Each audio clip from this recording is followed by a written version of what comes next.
Bueno, bien, buenos días a todos y a todas, o buenas tardes en función del horario en el que estéis viendo este vídeo.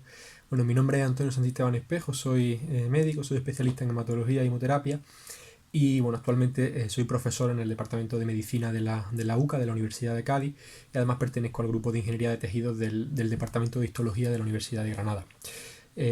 Bueno, en primer lugar, a mí antes de comenzar a desarrollar la cuestión que hoy nos ocupa, me gustaría, como coordinador de este simposio número 9 dentro del primer nodo del Congreso Internacional Nodos del Conocimiento, pues como digo, me parece de justicia comenzar agradeciendo a la organización del Congreso pues por habernos dotado realmente de una plataforma como la que todos ustedes ya conocen, ¿verdad? Para la subida de ponencias y al fin y al cabo para compartir conocimiento en una época en la que la comunicación cada vez es más difícil y más compleja, ¿verdad?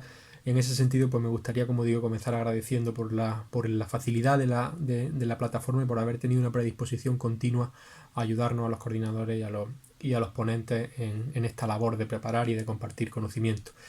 Y luego, por otro lado, pues me gustaría también, y como es lógico, agradecer el hecho de que hayan pensado que pueda ser yo un coordinador o una persona adecuada para la coordinación de este simposio número 9 en innovación docente en ciencias de la salud dentro del primero de los nodos del Congreso. Para mí verdaderamente ha sido un lujo y un placer coordinar este simposio, pues por la cantidad de ponencias que han llegado y no solamente por una cuestión del número, sino por la calidad de las ponencias y también por los contenidos que han sido variados y que han sido realmente interesantes, ¿no?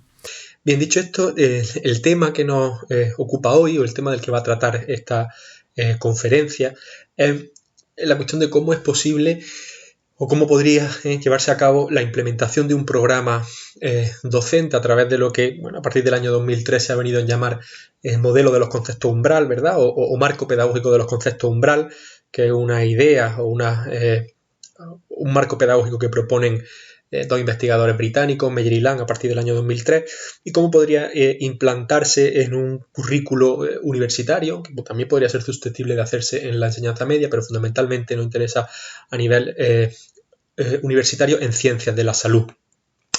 Como es lógico, a mí me interesa en particular en el ámbito de la medicina por mi formación, pero ya digo de antemano que no es exclusivo de la medicina y por eso la ponencia no está restringida a ella, sino que en general es un simposio dirigido a las ciencias de la salud, ¿verdad? En toda su amplitud. Bien, esa implementación, a mi modo de ver, no adquiere su dimensión adecuada, no adquiere todo su potencial si es que no se ve inserta en un marco más grande, en un ambiente más amplio que es el de cómo enseñemos o cómo tratemos de transmitir conceptos que son importantes en ciencias de la salud, si es que no hemos, en fin, ubicado o afincado esos conceptos en una teoría mayor que tenga que ver con cómo entendemos como docentes en ciencias la evolución de la ciencia, ¿no? Es decir, en qué corriente o en qué teoría filosófica, por decirlo así, de la ciencia y en qué teoría de la historia de la ciencia entendemos que se encuentra la disciplina que estamos enseñando, ¿no? Dentro del ámbito de las ciencias de la salud. Y en este sentido, el marco pedagógico de los conceptos umbral, a mi modo de ver, adquiere su dimensión cuando se ve inserto en el modelo de Kuhn, en el modelo kuhniano de la evolución de la ciencia. Como ustedes saben, quedó expuesto en el libro de la estructura de las revoluciones científicas del año 62, de 1962, donde, bueno, pues de alguna manera Kuhn propone que la evolución de la ciencia, y por tanto también de la ciencia de la salud, pues sigue una serie de fases, y verdad que esas fases están dentro de un ámbito mayor que el ámbito de los paradigmas, ¿no? Hay una serie de sucesiones de paradigmas dentro de los cuales se enseña la ciencia, dentro de los cuales se aprende en primer lugar la ciencia cuando uno es estudiante y posteriormente la enseña también, ¿verdad?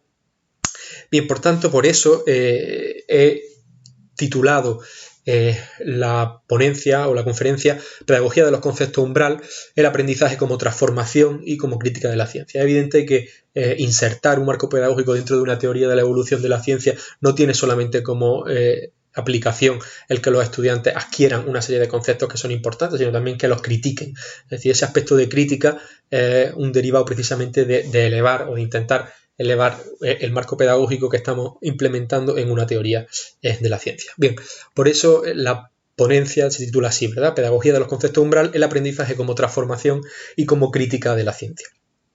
Bien, para ello el índice que voy a seguir durante la presentación es el que aparece en la pantalla, dividido en 4 puntos. En primer lugar se va a tratar la cuestión de los conceptos umbral, del marco pedagógico de los conceptos umbral, cuál es su definición y cómo llegaron estos investigadores británicos, como digo, a este marco teórico.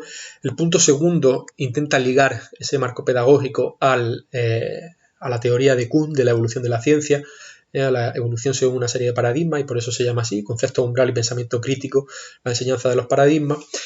Y luego los puntos tercero y cuarto tratan fundamentalmente de, ahora sí de una manera ya más concreta, de exponer o de revisar, en el caso del punto tercero, cuáles son los principales métodos de identificación de concepto umbral en ciencias de la salud, en la literatura publicada, qué métodos se han llevado a cabo en las distintas comunidades docentes para identificar concepto umbral en cada una de las disciplinas, pues en enfermería, en cuidados paliativos, en pediatría, en distintos ámbitos de la ciencia de la salud. Y luego el punto cuarto, pues acomete o tiene como objetivo exponer cuál es el que, a nuestro modo de ver, puede constituir un nuevo sistema o un nuevo método de identificación de concepto umbral, y para lo cual se hace necesario el empleo de técnicas de análisis bibliométrico, ¿verdad? Fundamentalmente las técnicas de mapeo de la ciencia. Bien, vamos por tanto con el primero de los puntos: pedagogía de los conceptos umbral, definición y marco teórico. Bueno, miren ustedes, el marco teórico de los conceptos umbral lo proponen por vez primera en un artículo del año 2003 estos dos señores, que son, a la derecha aparece Ray Land y a la izquierda Jan Meyer. Land es un investigador destacado, trabaja actualmente en la Universidad de Durham, en la Facultad de Didáctica de la Universidad de Durham, donde es catedrático emérito, y ha hecho investigación en innovación docente en otros muchos ámbitos, pero bueno, se le conoce fundamentalmente por esta propuesta de los conceptos umbral, aunque la acuñación del término corresponde a Meyer, es decir, fue Meyer, que viene del ámbito de la ingeniería, la formación en ingeniería, aunque luego ha hecho muchas cuestiones también de innovación docente, fue la persona que acuñó el término de los conceptos umbral. Este desarrollo realmente tuvo lugar en el seno de un proyecto que propuso el gobierno británico, que es el que aparece ahí en la diapositiva como ESRC/TLRP Project, ¿no? Es decir, Teaching and Learning Research Project, ¿no? o programa en investigación para la enseñanza y el aprendizaje, y que se llevó a cabo, o mejor dicho, fue conducido a través del Consejo Económico y Social británico. Es decir, fue un programa que duró 11 años, de 2000 a 2011, y bueno, donde hubo una inversión en innovación docente en Reino Unido importante. En ese marco es donde tiene lugar la propuesta de innovación docente a través de los conceptos umbral que proponen Meyer y Land. En concreto, el proyecto de Meyer y Land lo titularon así: Enhancing Teaching and Learning Environments, ¿no? Mejorando los ambientes de enseñanza y de aprendizaje. Y como digo, ese artículo que les muestro ahí, el artículo del año 2003, es el primero en el que se desarrolla el marco pedagógico de los conceptos umbral.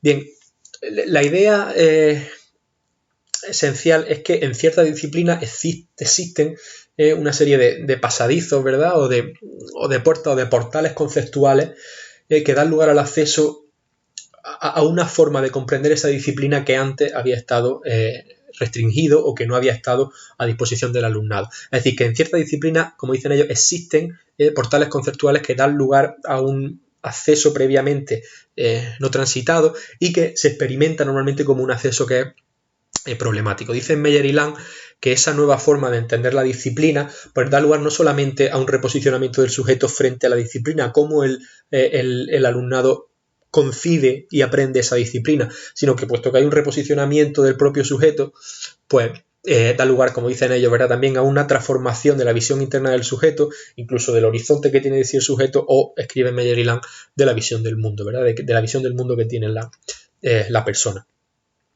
Bien, al modo de ver de Meyer y Land, los conceptos umbrales se caracterizan por cuatro notas, ¿verdad? Hay cuatro caracteres que los definen. Son conceptos en cualquiera de las disciplinas donde se identifiquen que son transformadores, ¿verdad? Son conceptos integradores, son conceptos irreversibles y además son problemáticos. Es decir, son conceptos transformadores porque generan un cambio en la percepción que el sujeto tiene de la disciplina que está estudiando. Pero son además integradores porque consiguen unir ese concepto con ámbitos del conocimiento ajenos a la disciplina que está en enseñanza o que está en estudio y que previamente no se habían expuesto, ¿verdad? Es decir, permiten unir o normalmente ligan el concepto en estudio a conceptos de otras áreas del conocimiento, ¿verdad? Que no tienen por qué ser exclusivas de las ciencias de la salud en nuestro caso.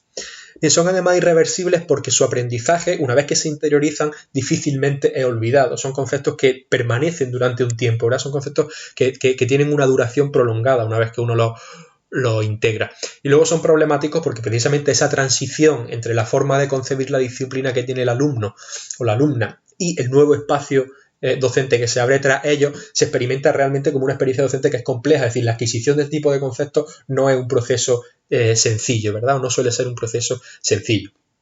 Bien, hay un punto importante en la definición teórica de este marco pedagógico, y es que Meyer y Leland afirman que ese cambio en la visión de la disciplina que tiene el sujeto va acompañado normalmente, o debe de ir acompañado, de una extensión del uso del lenguaje. Es decir, como dicen ellos, es difícil entender un reposicionamiento del sujeto que no vaya acompañado de una ampliación del discurso, ¿verdad? De una mejora o de una modificación en el lenguaje de esa persona y por tanto también de un cambio de la identidad de ese individuo o de la relación que ese individuo guarda con la disciplina en estudio. Por eso ese diagrama o esa figura que yo he dibujado ahí en la diapositiva, donde los conceptos umbral pueden estar en la intersección entre una dimensión cognitiva, una dimensión lingüística y la propia identidad del alumnado. Bien, el espacio donde tiene lugar esa transición de la forma de mirar a una disciplina y la anterior, Meyer y Land le llaman espacio liminal. Es decir, acuñan un término nuevo, un neologismo que es el de liminalidad, para hacer alusión a ese espacio de transición donde se efectúa la enseñanza de los conceptos umbral y donde por tanto también tiene lugar la experiencia de dificultad, de problematicidad por parte del alumnado. Es interesante cuando uno estudia con cierta profundidad los trabajos de Meyer y Land que la noción de liminalidad la toman de unos estudios antropológicos, en concreto de unos estudios etnográficos, que son los estudios de Turner y de Van Genen, ¿verdad? Y los ligan a ciertas experiencias que en la vida de los individuos son experiencias de pasaje, ¿verdad? Hay ciertas comunidades que estos antropólogos estudiaron, donde hay unas experiencias de, por ejemplo, el rito en ciertas comunidades permite el paso de una época de la vida a otra época de la vida, donde la visión de ese sujeto dentro de la comunidad cambia radicalmente, ¿no? Es decir, eso es interesante estudiarlo porque, claro, es la fundamentación o la justificación teórica de esta propuesta pedagógica. Yo no me voy a extender ahora mismo en ese aspecto de la teoría, pero bueno, es interesante y luego en el coloquio, en las preguntas del congreso se puede desarrollar, ¿no?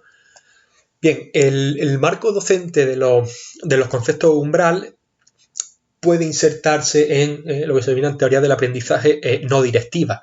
Si recuerden ustedes que hay una crítica, al menos desde inicios del siglo XX, a un modelo de enseñanza directivo clásico, ¿verdad? O vertical o de transmisión vertical del conocimiento, donde la figura central es la figura del docente. Bueno, en este caso la figura central no está en el docente, sino que está en el aprendizaje del alumno, ¿verdad? Donde la teoría del aprendizaje no directiva, que son muchas, pues no centran, como digo, el proceso de enseñanza en la figura del docente. Es decir, no se diseñan unos espacios fijos para que dirigir la educación del individuo, ¿no? Sino que se intenta entender o se intenta posicionar uno en las situaciones que motivan o en aquellas circunstancias que favorecen el desarrollo del individuo y no tanto en dirigirlo, ¿no? Sino en hacer que sea él o ella la persona que avanza. Bien, en ese sentido, por eso a veces se ha dicho que las teorías del aprendizaje no directiva tienen como base una propuesta anterior, que es la de esta persona que les pongo en la imagen a la izquierda, que es Carl Rogers, ¿verdad? Uno de los psicólogos, probablemente el psicólogo, si no el que más, uno de los psicólogos más importantes del siglo XX, que escribió un libro importante, On Becoming a Person, donde describía, bueno, pues esta idea de posicionarse en el lugar del otro y que luego ha tenido un desarrollo muy grande pues, en cualquier grupo de trabajo, en las terapias de grupo, pero en realidad en cualquier trabajo que se lleve a cabo con grupos de personas, ¿no? El intentar ponerse en la mente, ¿verdad? O la emoción del otro para que el otro progrese, ¿verdad? No para quedarse ahí.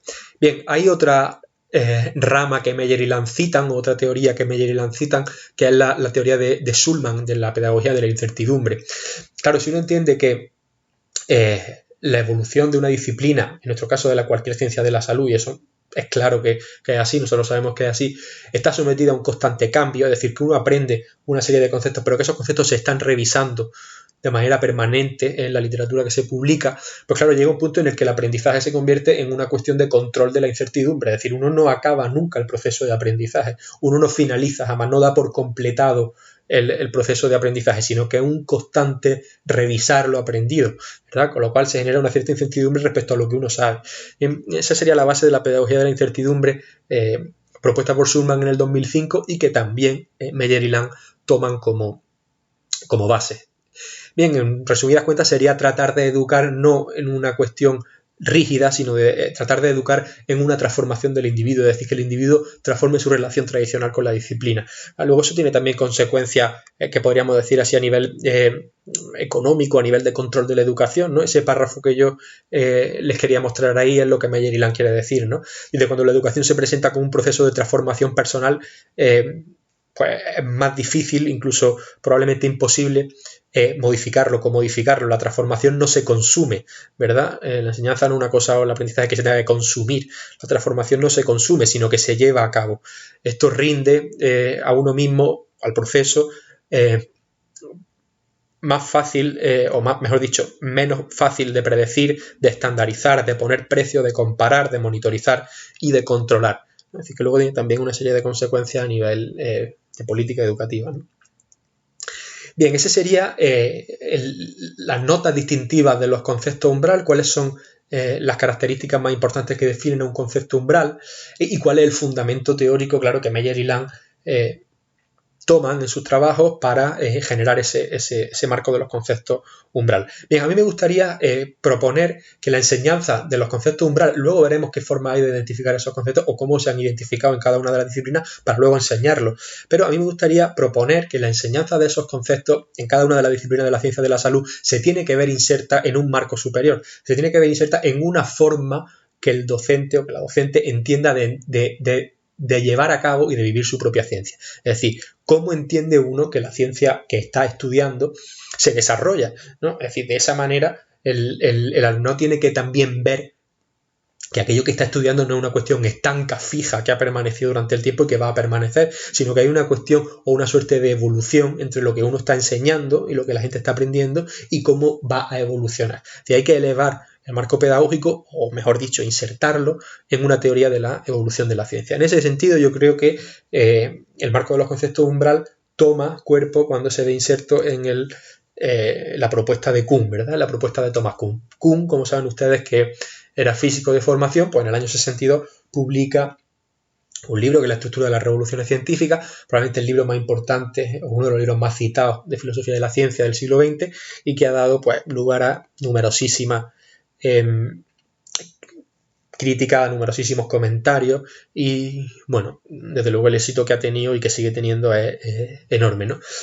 Bien, en la opinión de Kuhn, la evolución de la ciencia sigue una serie de fases, ¿verdad? Pero siempre esas fases están insertas en un modo de concebir la práctica científica y, por tanto, también de enseñar la ciencia, aunque Kuhn no haga directamente alusión a la docencia, aunque sí hace referencia a cómo se transmiten los paradigmas científicos, que es a través de la enseñanza de los textos clásicos. Pero eso lo veremos más adelante.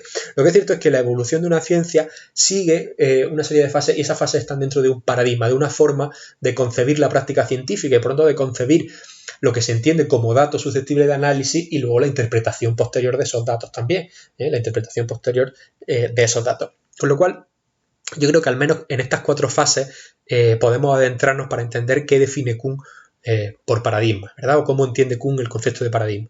Bien, ciencia normal, anomalía, crisis y revolución científica son 4 fases que vamos a ir desgranando de ahora en adelante. Por tanto, vamos a ir con la primera, con ciencia normal. Bien, miren, para Kuhn, ciencia normal es, como dice él, el modo de la práctica científica donde la mayoría de las personas que se dedican a la ciencia pasan su tiempo o invierten su tiempo. En este respecto, a mí me gustaría leerle un par de citas, ¿verdad?, literales del texto de Kuhn, de la obra de Kuhn. Yo la edición que tengo es la edición del año 2013 del Fondo de Cultura Económica, la 4ª edición que publica el Fondo de Cultura Económica. Y entonces tengo aquí bueno, pues 2 citas que son la página 114 y la página 107, por si alguien las quiere consultar, donde Kuhn define qué es la ciencia normal, donde da una definición de ciencia normal. Entonces dice Kuhn en la página 114, dice, en este ensayo, ciencia normal significa la investigación basada firmemente en uno o más logros científicos pasados, logros que una comunidad científica particular reconoce durante algún tiempo como el fundamento de su práctica ulterior.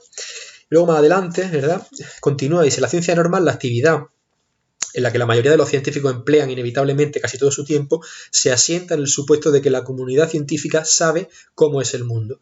Gran parte del éxito de la empresa deriva de la disposición de la comunidad a defender dicha suposición, pagando por ello un considerable precio si fuera necesario. Y efectivamente que la ciencia normal es la ciencia que se lleva a cabo de manera habitual dentro de un paradigma concreto, dentro de una forma concreta, de un periodo histórico en el que se lleva a cabo la práctica de una ciencia. Claro,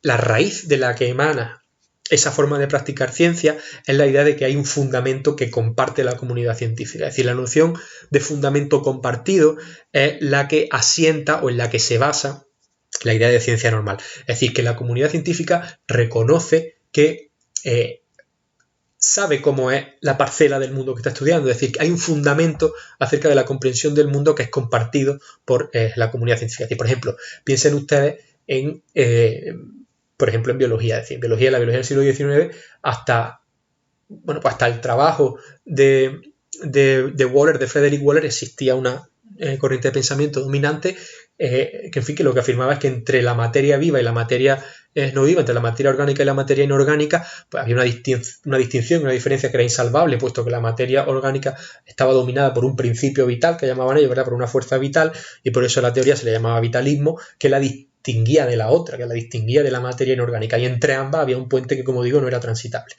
Claro, en el año 1832 Waller sintetiza la urea por vez primera en el laboratorio a partir de compuestos inorgánicos, a partir del cianato de amonio, y claro, se da uno cuenta que realmente entre el mundo orgánico y el mundo inorgánico, aunque haya unas distinciones claras, pues hay un puente que se puede caminar, es decir, que es posible la síntesis, y como luego evidentemente se ha llevado a cabo de manera generalizada, de compuestos biológicos o de compuestos orgánicos, mejor dicho, a partir de materia inorgánica. Aquello pues tumbó de alguna manera la corriente vitalista de pensamiento, que no tuvo más o que no que no pudo justificar su presupuesto, ¿no?, a partir de aquello. Bien, es decir, pero hay de entrada, dentro de un paradigma, dentro de una forma de concebir la ciencia, una noción preestablecida de que uno conoce y de que uno sabe cómo es aquello, ¿verdad?, de que uno sabe cómo es el mundo que está estudiando o la parcela del mundo que su disciplina estudia. Bien, no es que solamente hay un fundamento que se comparte, sino que hay una forma de perpetuar esa manera de entender la disciplina. El modo de perpetuarla es a través de la enseñanza de los textos clásicos, ¿verdad?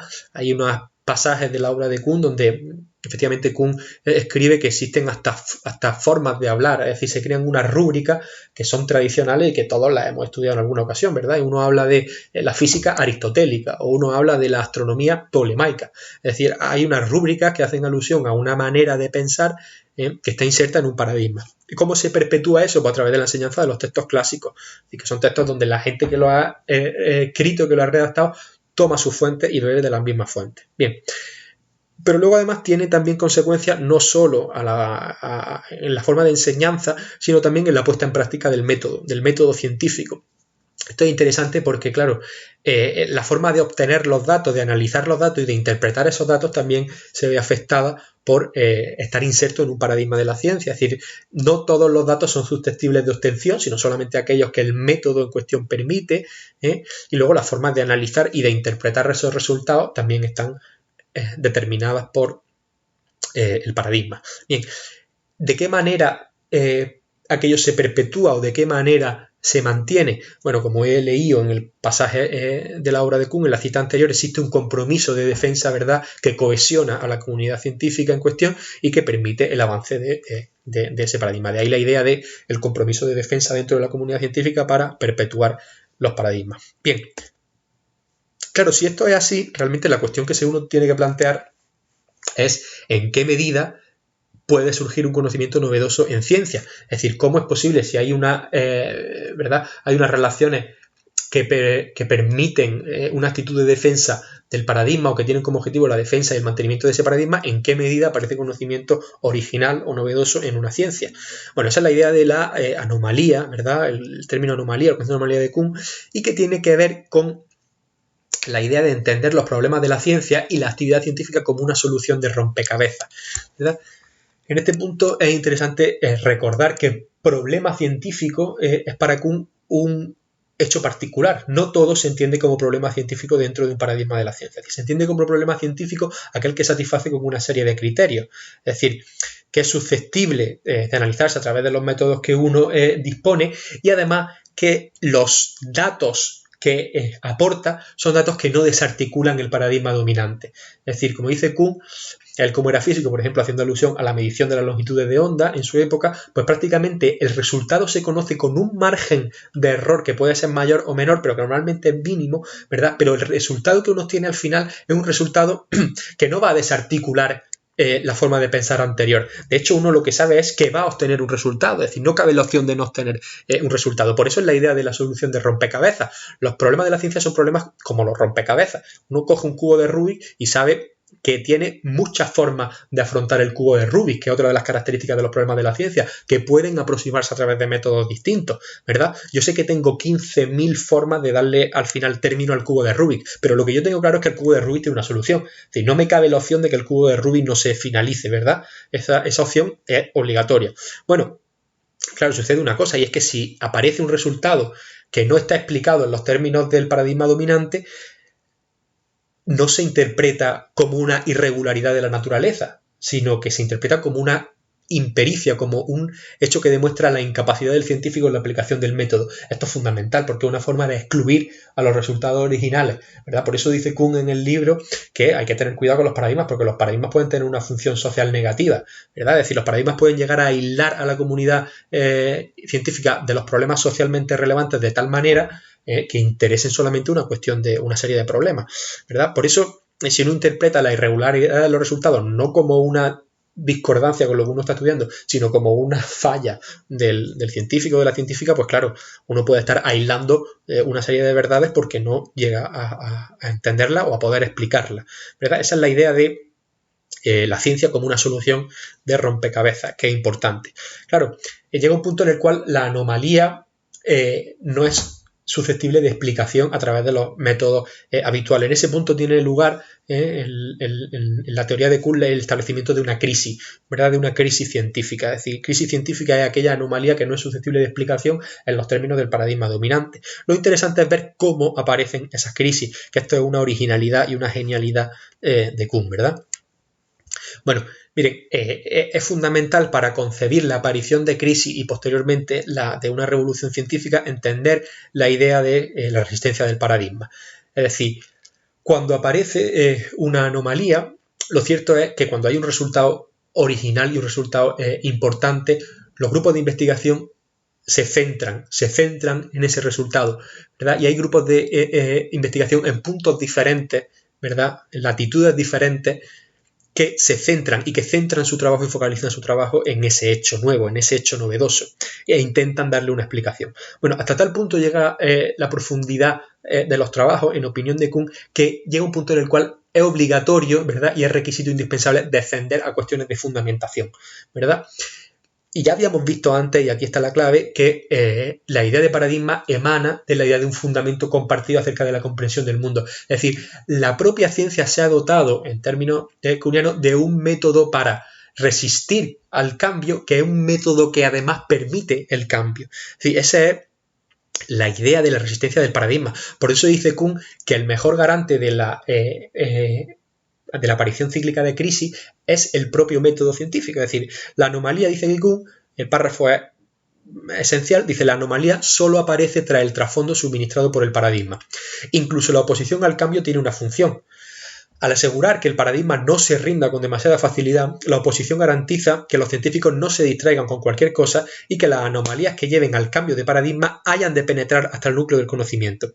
El mismo hecho de que sea tan frecuente que la misma novedad científica significativa surja simultáneamente en diversos laboratorios es un indicio, efectivamente, de la perfección con la que esta tarea tradicional prepara el camino para su propio cambio. Es decir, esto es una originalidad y una genialidad de Kuhn.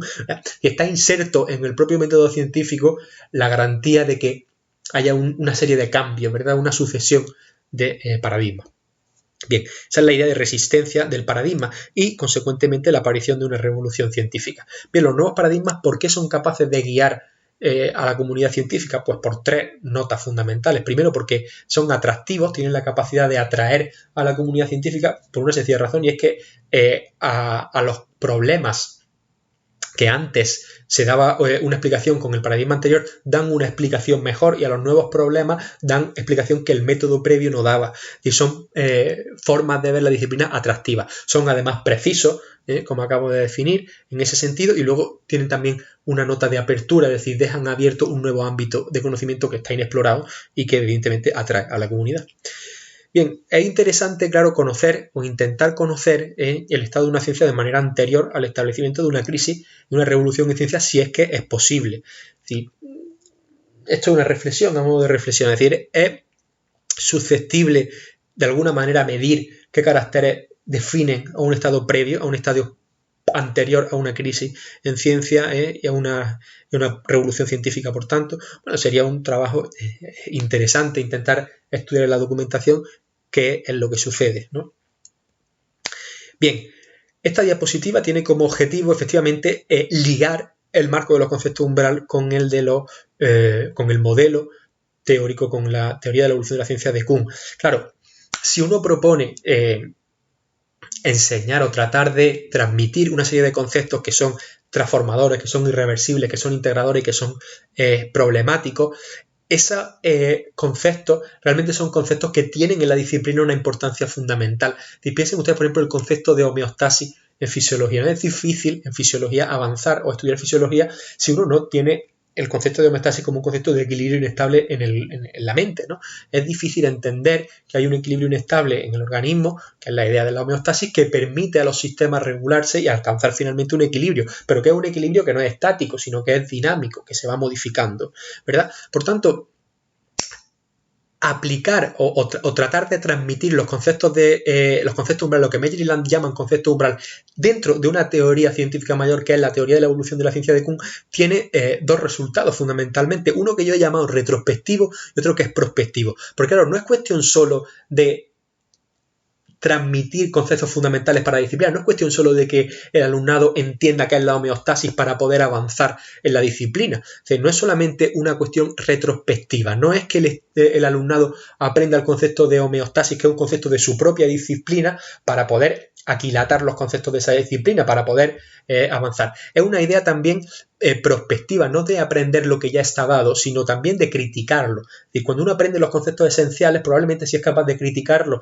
y de alguna manera de transformarlo, un aspecto crítico haga avanzar a la disciplina. Sea una cuestión prospectiva. Es decir, no es solo ir hacia atrás porque aprendemos los conceptos que ya están dados y que son fundamentales. Sería la idea del marco pedagógico de los conceptos umbral, sino que cuando uno lo inserta en una teoría de la ciencia, fundamentalmente crítica como es la de Kuhn, la idea es que esos conceptos, si los identificamos y los sometemos a crítica, hacemos avanzar a la disciplina. Es decir, hay que intentar mostrar la enseñanza en ciencias de la salud como un aspecto que no es solamente de recepción, sino que es de crítica de lo que se está dando. Y entonces yo creo que este marco es un modo interesante de llevar a cabo a ello.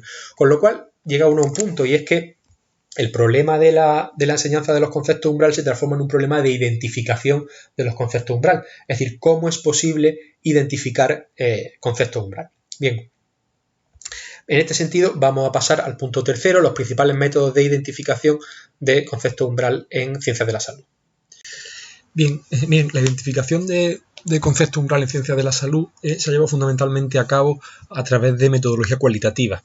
Es decir, como vamos a ver ahora a lo largo de la diapositiva siguiente, en la mayoría de trabajos que hay publicados en la literatura sobre este tema, pues bueno, muestran diferentes enfoques o diferentes aproximaciones a la identificación de conceptos umbrales, pero que en ningún caso se ejecutan mediante metodología cuantitativa, ¿no? Bien, bueno, de alguna manera podrían resumirse en esos 4 apartados que yo he puesto ahí, es decir, el empleo de audiolibros, la generación de grupos de discusión entre el alumnado y expertos en el área en cuestión, también la grabación de debate entre el alumnado y posteriormente la visualización de esos debates se propuso como un método de identificación de conceptos umbrales en concreto en práctica de laboratorio. Y luego, en cuarto lugar, aunque no se llevara a cabo en el marco de la ciencia de la salud, sino que como luego vamos a ver se empleó en la Universidad Australiana en el ámbito de la ingeniería, pues la propuesta de Cushing del año 2009 sobre el currículum transaccional es también una ampliación de los métodos que se han propuesto para identificar conceptos umbrales, y por eso también la introduzco aquí, ¿no? Bien, vamos a ir viéndola. una a una. Miren, el empleo de audiolibros para la identificación de conceptos umbral se propone en ese trabajo del año 2016 de Neff, de Joy y de Collett, y en donde en concreto tratan de identificar conceptos umbrales acerca del profesionalismo médico, ¿verdad? Es decir, tomando como punto de partida las prácticas clínicas primero en atención primaria durante los 2 primeros años de formación y luego durante los 3 siguientes años a nivel hospitalario, o bueno, se le ofrece una aplicación al alumnado donde pueden grabar, tras haber llevado a cabo las prácticas, cuáles han sido las experiencias más destacadas en relación a esas nociones de profesionalismo médico. Restringen el ámbito de trabajo a esas cuestiones. Y entonces, posteriormente, en clase se generan pequeños grupos de debate mediante metodología Jigsaw, es decir, grupos de un tamaño reducido, de 5 a 6 alumnos, donde esas experiencias que previamente se han identificado y están almacenadas en los audiolibros se debaten en esos grupos. Y luego cada uno de los miembros que dirige ese grupo de 5 o 6 alumnos lo expone al resto de la clase. De tal manera que, claro, están basadas en las experiencias clínicas que se tienen durante las prácticas en la carrera de medicina, y dividiéndola en esos dos apartados. Se llevó a cabo los 2 primeros años en atención primaria y luego para las prácticas de atención hospitalaria. Se emplea un software cualitativo que es en vivo, que permite obtener dentro de unas redes conceptuales cuáles son los conceptos que más se han tratado. Y bueno, ellos identifican pues al menos esos 7 conceptos umbral, ¿verdad? Dicen que existe una cultura profesional y que uno comienza a formar parte de ella cuando se introduce en las prácticas o cuando forma parte de las dinámicas de trabajo en la atención primaria o en el hospital. Que es interesante, o más que interesante, que consideran como fundamental cambiar del considerar a la persona solamente como un sujeto que está enfermo y que requiere por tanto asistencia médica, como un todo. Es decir, que la persona no se escinde cuando entra, ¿verdad?, al sistema sanitario, sino que se ofrece una mejor asistencia cuando se continúa considerando a esa persona como lo que es, ¿verdad?, como un todo. Bien, y luego hay otros conceptos umbral importantes. No es necesario conocerlo todo, que también uno de los problemas, yo creo, cuando uno se enfrenta al estudio. Hay que considerar también el umbral 4, dicen consider the bigger picture, quiere decir considerar la asistencia sanitaria dentro de un ámbito mayor. Fue uno de los temas que trataron los alumnos y las alumnas en estos debates, ¿no? Y bueno, considerar que el sistema sanitario se encuentra, o que las decisiones dentro del sistema sanitario están dentro de un ámbito mayor que tiene que ver también con otros factores, pues por ejemplo con factores de tipo socioeconómico, ¿verdad? O cómo balancea uno las necesidades que tiene el paciente con las exigencias que el sistema genera, ¿no? No tan solo de tipo económico, por ejemplo, también de tipo temporal, ¿no?, del tiempo del que se dispone. Los umbrales 5 y 6 hacen referencia a que uno debe de asumir que se trabaja con cierto grado de incertidumbre, y además que las personas tienen diferentes expectativas, ¿no? Es decir, que cada una, dada una misma entidad o una misma enfermedad, puede ser que las personas tengan unas expectativas comunes frente a ella, pero también pueden diferir en otras. Y luego el aspecto de la inteligencia emocional, que tiene ya un largo recorrido en ciencias de la salud, pero que también se obtuvo como uno de los conceptos umbral en este trabajo del año 2016. Bien, otra de las metodologías es también la generación de grupos de discusión entre expertos del área y el alumnado. Realmente en estos trabajos que ahí les pongo, pues abogan por esta metodología como un marco que es fluido, como un marco fluido para generar ideas acerca de lo que cada una de las personas considera como un concepto umbral. El problema fundamental de esta metodología es la heterogeneidad de los resultados. Por ejemplo, en ese trabajo que se publicó en el año 2014, en concreto en enfermería, pues se identificaron más de 40 conceptos umbral entre los distintos participantes, y solamente 8 de ellos fueron compartidos de manera significativa por los participantes del trabajo, con lo cual hay un problema de heterogeneidad de los resultados en esta metodología. Bien, otra de las propuestas es la grabación y posteriormente la visualización de debates, en este caso durante un curso de biología con prácticas de laboratorio, ¿no? Entonces, en este caso los autores prefieren este modelo narrativo por decirlo de alguna manera, de dejar al alumnado que debata, más que una entrevista estructurada, más que pasar un cuestionario acerca de qué conceptos consideran ellos que son conceptos umbral de la disciplina, por ejemplo mediante escalas de Likert, ¿no? En este caso se prefiere el modelo narrativo. Eso tiene una ventaja y es que el alumnado en este caso se ubica como el elemento central del proceso de identificación. Hay una crítica en estos trabajos hacia los métodos que emplean tanto al alumnado como a los expertos en el área o a la comunidad educativa, puesto que esos grupos poblacionales probablemente tengan más dificultad para identificar el carácter de problematicidad de los conceptos umbral, ¿no? Son individuos que ya han superado esa fase de identificación o de problematicidad en la identificación de los conceptos, de complejidad, y entonces quizás deba de estar más ubicado, en opinión de estos autores, solamente en el alumnado.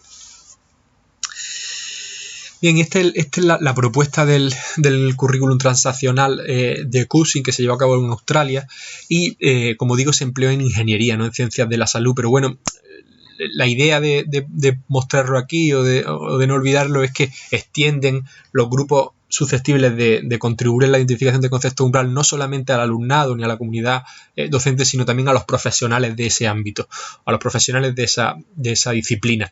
Y bueno, pues en ese sentido proponen un currículum que atraviesa, ¿verdad?, la formación del alumnado y que requiere de la contribución de los profesionales. Bueno, se identificaron en ese trabajo del año 2009 una serie de conceptos umbrales, de los cuales 5 de 13 fueron compartidos por todos los participantes del estudio, con lo cual hay una cierta homogeneidad mayor en esos resultados. Bien, estos trabajos son trabajos en concreto sobre metodología de identificación de concepto umbral solamente en distintas especialidades médicas.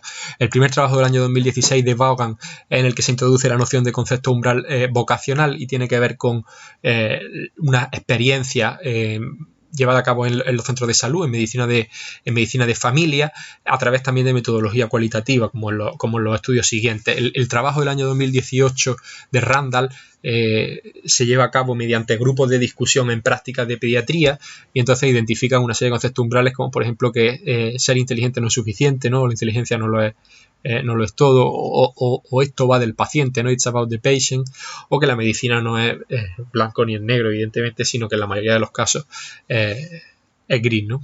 O depende de cómo se mire.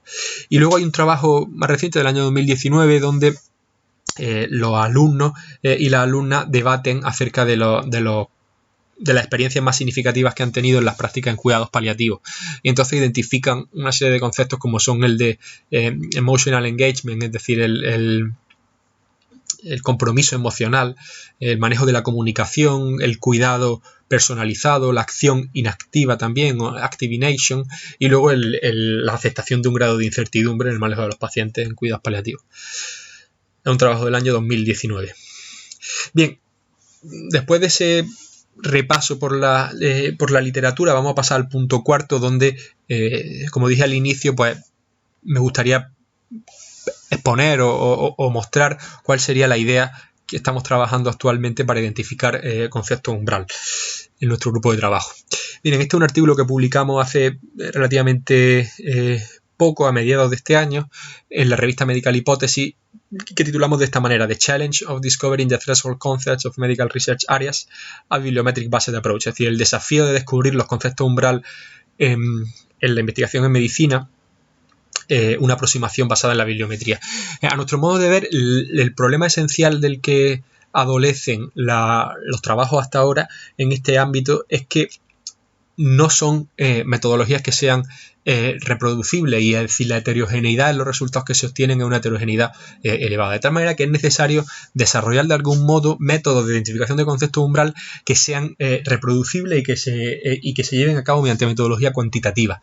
Y en ese aspecto pensamos que habría que extender las fuentes de las que se bebe para identificar conceptos umbral no solamente a la comunidad educativa, o al menos en una primera fase no solamente a la comunidad educativa, al alumnado y a los docentes, y además a los profesionales, sino también tomar la literatura de referencia, la literatura médica en la que se forma el profesorado, o la literatura médica que se puede recomendar como bibliografía para el alumnado. Nos parece que no debe de prescindirse de ella a la hora de identificar los conceptos umbrales. No se trata evidentemente de desechar las metodologías previas, sino de incorporar a ellas, o de tratar de unirla a un paso previo que identificar mediante métodos cuantitativos, y en particular a través de técnicas de análisis bibliométrico, conceptos umbral.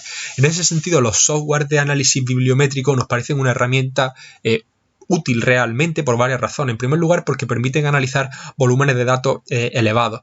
Es decir, el estudio de las palabras clave de los documentos nos parece una fuente de información suficientemente validada y suficientemente potente como para tratar de identificar a partir de ellos los conceptos más relevantes de la disciplina. Luego tienen otra ventaja, y es que además permiten generar diferentes modelos, variadísimos modelos de visualización de los resultados que tienen una aplicabilidad en docencia también elevada. Es decir, esa capacidad de generar mapas de la ciencia nos parece que es útil además también de un punto de vista docente. Y luego además permiten asociar el proceso de identificación de concepto umbral a una fuente de conocimiento que está validada. Es decir, nosotros estamos tomando como materia de estudio, materia de obtención de datos, documentos que están publicados tras un proceso de revisión por pares. Evidentemente es una fase anterior, luego esto habrá que ver cómo se inserta y cómo se debate acerca de ello dentro de la experiencia docente, pero el paso de identificación nos parece que es actualmente un punto clave y donde hay realmente áreas de mejora, y en ese sentido hay que reducir la heterogeneidad y hay que proponer métodos cuantitativos para identificar los conceptos umbrales. Bien, este software es un software que hemos empleado para la identificación de la evolución conceptual de la disciplina del grupo de trabajo de la Facultad de Medicina de la Universidad de Granada, el Departamento de Histología, del grupo de Ingeniería Tisular, ¿verdad? Es un software llevado a cabo en la Universidad de Granada, es CIMAT, y un software de mapeo de la ciencia, una herramienta para análisis de la ciencia a través de la generación de mapas de la ciencia. En ese trabajo del año 2019, como digo, intentamos identificar cuál era la evolución conceptual de la ingeniería de tejido. En este sentido, ahora les mostraré los diagramas estratégicos, pero bueno, el proceso de creación de esos diagramas estratégicos se basa en conceptos como son la centralidad y la densidad de Calón. Yo ahora no me voy a extender en cuál es la formulación matemática de esos conceptos, pero bueno, está bien expresado en el trabajo, fundamentalmente la referencia segunda de este artículo, de esta diapositiva, donde se expone el flujo de trabajo de CIMAT. Los conceptos de centralidad y densidad se desarrollaron a través de los estudios de Calón del año 91 publicados en Scientometrics, y bueno, pues tienen que ver con una medida de la concurrencia realmente, de la aparición conjunta de palabras en un documento, en este caso de palabras clave. Y bueno, se podría definir la centralidad como un grado de coherencia externa de ese concepto dentro de la red temática, es decir, en qué medida ese concepto está relacionado con el resto de conceptos de la disciplina, y por contra la densidad podría identificarse o podría definirse de una manera quizá un tanto vaga, ¿no?, desde un punto de vista más cualitativo, como el grado de coherencia interna de ese concepto, ¿no? Es decir, qué grado de coherencia interna presenta ese concepto dentro de la red temática en la que se encuentra. Bien, ese es el trabajo, como digo, del año 19, donde tratamos de analizar la ingeniería de los tejidos, una de las terapias avanzadas. Recuerden que terapia avanzada son la terapia celular, la ingeniería de tejido y la terapia génica. Bueno, en el caso de la ingeniería tisular, identificamos por primera vez en la literatura cuál era la evolución conceptual de esta disciplina desde el año 91 hasta el año 2019. Bien, ahí están los diagramas estratégicos que les muestro, donde mapeamos, como digo, la evolución conceptual de la disciplina. Fíjense ustedes que se generan a través de esos diagramas basados en el eje de abscisa en la centralidad, en el eje de ordenada en la densidad, y bueno, y además identificamos una serie de vectores conceptuales que se mantenían a lo largo del tiempo y que eran tres: el vector celular, el vector de los factores de crecimiento y el vector de los biomateriales. Probablemente sean conceptos importantes a la hora de enseñar la ingeniería tisular, conceptos a apuntalar en el alumnado de manera previa a enseñar la base de la ingeniería de tejido. Claro, esos software bibliométricos de los que disponemos en la actualidad no se han generado para aplicarlo o para identificar conceptos umbral. Es decir, de manera genérica permiten el estudio de la evolución conceptual de una disciplina, pero no se han generado o no se han desarrollado para aplicarlo desde el punto de vista docente. Es decir, es lo que me quiero yo referir con el primero de los puntos. Los software bibliométricos disponibles generan diagramas conceptuales según una serie de propiedades que en principio no satisfacen los criterios exigidos por Meyer y Lang. Es decir, que el planteamiento aquí, claro, el problema aquí está en cómo identificamos conceptos umbral mediante técnica bibliométrica. Es decir, el punto segundo: es necesario transformar las características distintivas de los conceptos umbral en indicadores de bibliometría, es decir, en unidades que sean mensurables y reproducibles, y por tanto las preguntas son las siguientes: acerca del carácter transformador. ¿Qué indicador de la producción científica define un concepto como transformador? A nivel de la característica de integrador, ¿qué indicador de la producción define un concepto como integrador? ¿O qué indicador de la producción lo define como irreversible o como problemático? Es decir, hay que transformar esas definiciones, que son definiciones, pues bueno, experienciales, por decirlo así, del alumnado, en un indicador, en una medida que nosotros podamos insertar en esos programas y que podamos desarrollar, ¿verdad? Como digo, esto es un paso previo a la implementación posterior en la comunidad educativa. Es decir, luego esos conceptos que se han identificado habrá que compararlos con los resultados de los grupos de expertos y habrá que compararlos con la valoración que tiene el alumnado de ellos, ¿no? Pero nos parece, como digo, que hay una falla importante en el paso previo, en el ámbito de las ciencias de la salud y en general en cualquiera de identificación de conceptos umbrales, que son las metodologías que se han empleado. Hay que optimizarlas y posteriormente complementarlas con las anteriores. Es decir, que como digo, ahí pues hay desde luego muchísimo trabajo por hacer todavía y bueno, y en ese ambiente y con ese propósito pues nos estamos moviendo y estamos trabajando.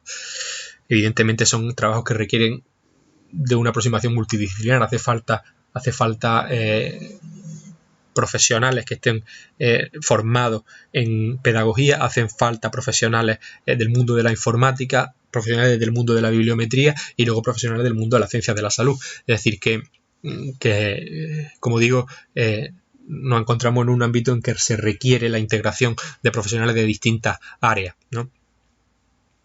Y bueno, pues con eso yo finalizo esta conferencia y ahí les muestro la bibliografía que he tomado para la preparación de la misma y simplemente de nuevo agradecer a la organización del Congreso Internacional de Desconocimiento 2020 pues por su predisposición y por su ayuda constante para que podamos comunicarnos y no perdamos, ¿verdad?, esa ilusión de conocer, de continuar innovando y de continuar comunicando y compartiendo en una situación tan complicada como la que nos acompaña y con la que con más razón todavía pues tenemos que agradecer este tipo de iniciativas.